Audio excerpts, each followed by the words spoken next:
সকাল বন্ধুরা, আশা করছি তোমরা সবাই খুব ভালো আছো আর আমিও বেশ ভালোই আছি। আর একটা সুন্দর সকাল আমার মিষ্টি মিষ্টি বন্ধুদের সবাইকে সাথে নিয়ে শুরু করছি আজকের আরেকটি নতুন ব্লগ। আর আজ হচ্ছে বৃহস্পতিবার। এই বৃহস্পতিবারটা আসলেই না আমার মনটা না খারাপ হয়ে যায়। কেন বলো তো বন্ধুরা? দেখো, বৃহস্পতিবারে পুজো করাটা তো ভালো, আর বৃহস্পতিবার আসলে আমরা ঘট তুলি, সিংহাসনের কাপড় বদলাই, সিংহাসনটা পরিষ্কার করি।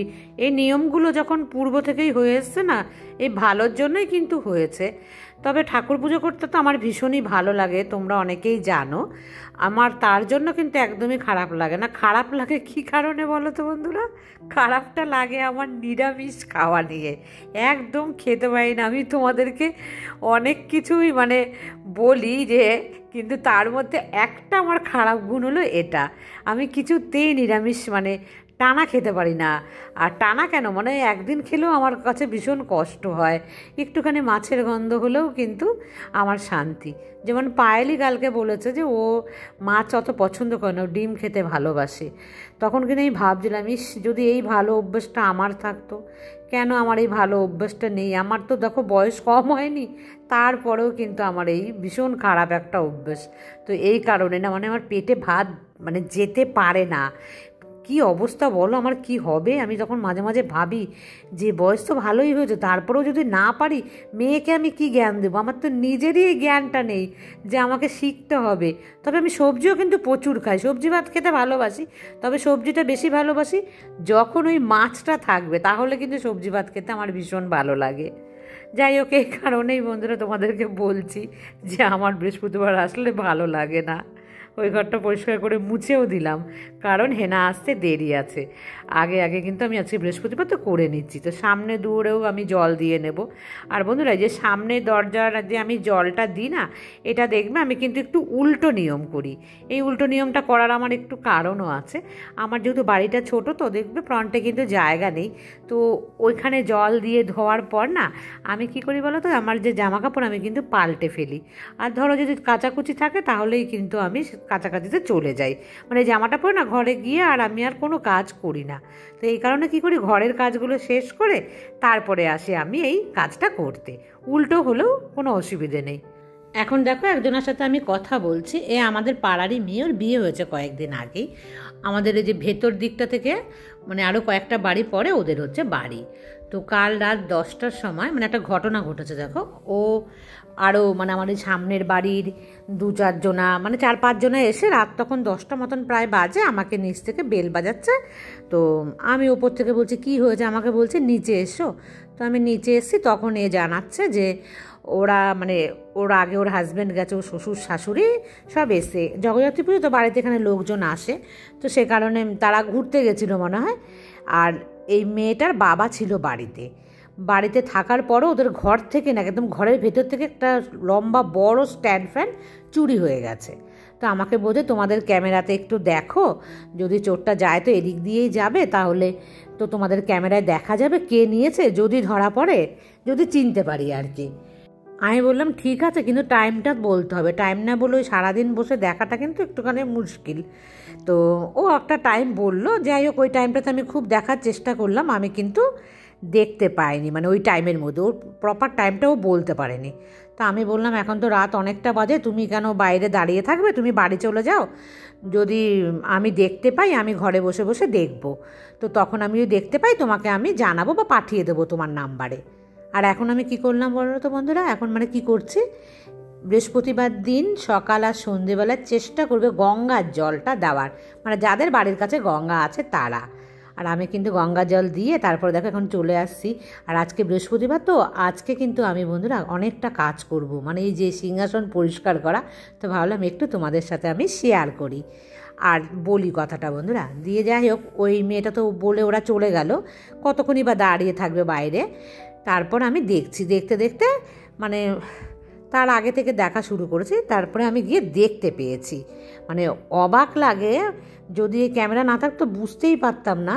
একটা চিপচিপে চেহারার একটা ছেলে, বয়স কত হবে বলো তো, 24 কি 25 এরকমই হবে, এর বেশি কিন্তু হবে না বয়সটা। তো সে কিন্তু একটা নতুন জামা প্যান্ট পরে দেখে কিন্তু রীতিমতো ভদ্র মনে হচ্ছে। সে কি করলো বলো তো, আমার বাড়ির সামনে দিয়েই গেছে সে। সে হচ্ছে ঘাড়ের ওপরে নিয়েছে ওই স্ট্যান্ড ফ্যানটা, বেশ বড় তো, সেটাকে নিয়ে ধীরে সুস্থে রিল্যাক্সে, মানে ওর কোনো টেনশন নেই যেটা কেউ ও দেখে নিতে পারে বা ধরা পড়ে যেতে পারে, ও রিল্যাক্সে কিন্তু বেরিয়ে গেল আমাদের বাড়ির সামনেটা দিয়ে। তো আমার বাড়ির ক্যামেরায় ধরা পড়েছে, আর ওই মেয়েটার যে মানে ও বাপের বাড়ি, এটা ওর বাপের বাড়ির সামনের যে বাড়িটা আছে তার বাড়িতেও ক্যামেরা আছে, তার বাড়ির সামনেতেও কিন্তু ধরা পড়েছে যে ওদের বাড়িতে নাকি 3বার ঢুকেছিল চোরটা। তো প্রশ্নটা আমার এটাই হলো যে চোরটা যখন বাড়িতে ঢুকেছে বলছে ওর বাবা ছিল, তাহলে ওর বাবা কি করেছে ঘরের দরজাটা খুলে রেখে? 3বার তো ঢুকলে একটা লোক ঘরের ভেতরে তো অনেকটা সময় মানে তার মানে দিয়ে, যাই হোক দরজা বন্ধ করেনি, সে বাইরে থেকে মনে হয় কোনো রকমে ভেজিয়ে রাখা বলে না দরজা, সেটা করে রেখেছিল। তো এই রকম কিন্তু যদি অসাবধানতা আমরা সবাই করি তাহলে কিন্তু এরকম বড় ঘটনা, মানে এর থেকেও বড় ঘটনা ওই মেয়েটার বাড়িতেই কিন্তু এর আগেও ঘটেছিল, সোনার জিনিস ওদের বাড়িতে চুরি হয়েছিল। তাই তোমাদেরকে আমি বলছি যে দেখো, একা থাকলে যে শুধু সাবধানতা অবলম্বন করব তা নয়, পরিবারে অনেক লোক আছে তারপরেও কিন্তু তাদের সাবধানতা অবলম্বন করতে হবে। কারণ আমার মনে হয় ওই লোকটা মনে করেছিল, মানে ওই মেয়েটার বাবা, যে দরজার কোনো আওয়াজ পেয়ে ভেবেছে হয়তো ঘরে অন্য কোনো লোক বা অন্য কোনো সদস্য ঘরে আছে, সেই আওয়াজটাকে কিন্তু সে ইগনোর করেছিল, ভেবেছে অন্য কেউ হয়তো ঘরে আছে বা তার আওয়াজ হচ্ছে, সে যখন জিনিসটা নিচ্ছে তখন তো একটা আওয়াজ হয়ই, আর এইসব ভেবেই সে কিন্তু গ্রাহ্যটা করেনি আমার যতদূর মনে হয়। আর বন্ধুরা দেখো, ঠাকুরের বাসন মেজে পরিষ্কার করে আমি কিন্তু চলে এসেছি এই যে আমাদের এখানে মায়ের বাড়ি বলে যে আনন্দময়ী তলা, এখানে দেখো একদম যে মায়ের বাড়ি পুজো হয় মা আনন্দময়ীর মন্দির তার সাথেই কিন্তু লাগোয়া। আর আজকে কিন্তু সকাল থেকে বৃষ্টি হচ্ছে, তো এইখান থেকে আমি প্রত্যেক দিন মানে যতদিন আমি ফুল নিতে আসি আমি কিন্তু এখান থেকেই ফুল নিই। আর এসে দেখেছি 2টো আছে এই পদ্ম ফুল, তো আমি জিজ্ঞাসা করছি, ও তো একদমই মানে আমার মেয়ের থেকে 2-3 বছরের বড় হবে, তো আমি বলছি বাবু তোর কাছে আর কি ফুল আছে? তখন বলছে হ্যাঁ কাকিমা আছে, দিয়ে ও বার করছে অনেক। আমি বললাম না আজকে আমি একটাই নেব, তো বলছে কোনটা নেবে? দিয়ে আমি একটা পছন্দ করছি, ও বলছে এটা নাও, এটা বেশি ভালো। তো আমি বললাম দেখো তো বন্ধুরা, এটা ভালো না আমি যেটা নিচ্ছিলাম সেটা ভালো? আর এই দেখো একদম মায়ের বাড়ি, আমি তোমাদেরকে এক ঝলক দেখিনি, গেটে ঢুকতেই ও একাই বসে কিন্তু এখানে ফুলের দোকান নিয়ে, আমি আর ভেতরে ঢুকলাম না বন্ধুরা। তো আমি ফুল টুল একটু ঠাকুরের মিষ্টি নিয়ে আমি দেখো চলেও আসলাম বাড়িতে। আমি রেখে দিই, আজকে বৃহস্পতিবার তো আজকে কিন্তু পুজো দিতে অনেকটা টাইম লাগবে, আর আমি ভেবেছি বৃহস্পতিবারের পুজোটা MS স্কয়ার ব্লগসে আজকে আমি মানে শেয়ার করার চেষ্টা করব, যদি আমি এডিটিং করতে পারি আমি ভিডিও ক্লিপ কিন্তু আজকে নিয়ে রাখবো। তারপরে দেখো বন্ধুরা, আমি এটা ধুয়েছিলাম সেটা আর তোমাদের সাথে শেয়ার করতে পারিনি। এই যে এটাকে জানো আজকে কত দিন, প্রায় মনে হয় 1 মাস হয়ে গেছে, পুজোর আগে দিয়ে যে তুলেছিলাম সে কিন্তু আর ধোয়াই হয়নি, এদিক ওদিক গড়াগড়ি করতে করতে আজ আমি সমস্ত আলসেমি কাটিয়ে বলেছি শুধু এই একটা জিনিসই আজকে আমি ধোবো, তো এটাকে ধুয়ে দিয়েছি। আর আমি কি ড্রেস পরেছি দেখেছো? এটা কিন্তু একদম পিওর খাদি কটনের একটা লং ড্রেস। তো মানে পারমিতা আমাকে বারণ করেছে বলতে, তার জন্য আমি আজকে বলছি না। পারমিতা বলেছে আমাকে তুমি বারবার মোটা মোটা বলবে না। তো এই জামাটা তো আমার মানে মানে জামাটা ছোট হয়ে যাচ্ছে, আমি কিন্তু মোটা হচ্ছি না, তো সেই কারণে এটাকে ভাবলাম যে পরি, এই তো সামনে শীত আসছে, একটু মোটা কটন তো এটা মানে খাদি কটন তো মোটাই হয়, তো ভেবেছি পরবো এই ঠান্ডার মধ্যে। আর আমার খুব ভাল লাগে এই ধরনের লং ড্রেস পরতে। আর বন্ধুরা এই যে মিলি গাছ না লিলি গাছ, এই ফুলটা দেখো একটু কিন্তু পিঙ্কিশ পিঙ্কিশ হয়েছে, আরও পিঙ্ক হবে। আর কদিন আগে কিন্তু ফুলটা পুরো হলুদ কীরকম একটা হয়ে গেছিলো, মানে নতুন করে হয়েছে। আর এই ফুলগুলো জানো বন্ধুরা হনুমান এসে খেয়ে যায়, এই কচি কচি একটু কষ বেরোয় ফুলগুলো, মানে ভাঙলে পরে আমি দেখেছি সেদিনে এসে না হনুমান খেয়ে গেছে জানো ছাদের ওপরে। আর আমি কিন্তু এখন স্নান করে পুজো দিতে যাবো না, তার আগে একটুখানি না কাজ করে রেখে যাচ্ছি আজকে। আর বৃহস্পতিবারের ব্লগ মানে আমি পুজোর যে ব্লগ ভিডিওটা করব, তো সেই কারণে ওখানে অনেক টাইম লাগে, তো ভাবলাম যে কিছুটা গুছিয়ে রেখে যাই। আজ বৃহস্পতিবার তো নিরামিষ খাবো, আর বেশিরভাগ নিরামিষের দিন আমি সয়াবিন খাই, আমি ভালোবাসি সাফোলার এই সবটা খেতে। এটা আমাকে অনন্যা বলেছিল যে এটা খেয়ে দেখবে খুব ভালো, তারপর থেকে কিন্তু এটাই আমি খাই। আর কী বলো তো, একটু কাজ গুছিয়ে রেখে গেলে পরের কাজটা মানে এসে আমি জানি পুজোর ব্লগ যখনই হয়ে যাবে না আমার শরীর কিন্তু পুরো চিটপটাং হয়ে ছেড়ে দেবে। তাই আগে যখন এনার্জিটা শরীরে থাকে না, সেই এনার্জি থাকাকালীনই কিন্তু কাজটা করে নেবে তোমরা সবাই আমার মতন করে। আর আজকে কিন্তু মটর ডাল প্রেশার কুকার, দেখেছো কি সুন্দর বয়েল হয়ে গেছে। আর এই মটর ডাল জানো বন্ধুরা ফ্রিজে রাখা ছিল, তো ফ্রিজ থেকে বার করে ধুয়েই দিয়ে দিয়েছি। তখন ভাবছিলাম কি যেন ফ্রিজ থেকে বার করে দিলাম তো গলবে না নাকি, দেখলাম না ডালের জাতটা বেশ ভালো। আর ফ্রিজে থাকলে না দেখবে সাথে সাথে দিলে কিন্তু গলতে চায় না, কারণ ওই ঠান্ডাতে তো জিনিসটা শক্ত হয়ে থাকে সেই কারণে। তবে আজকে কিন্তু খুব সুন্দরভাবে গলে গেছে।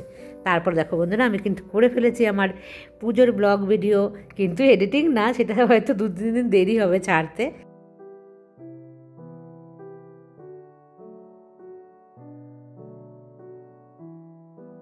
আর আমি এখন 2 ঘন্টা পরে কিন্তু ফিরে আসলাম রান্নাতে।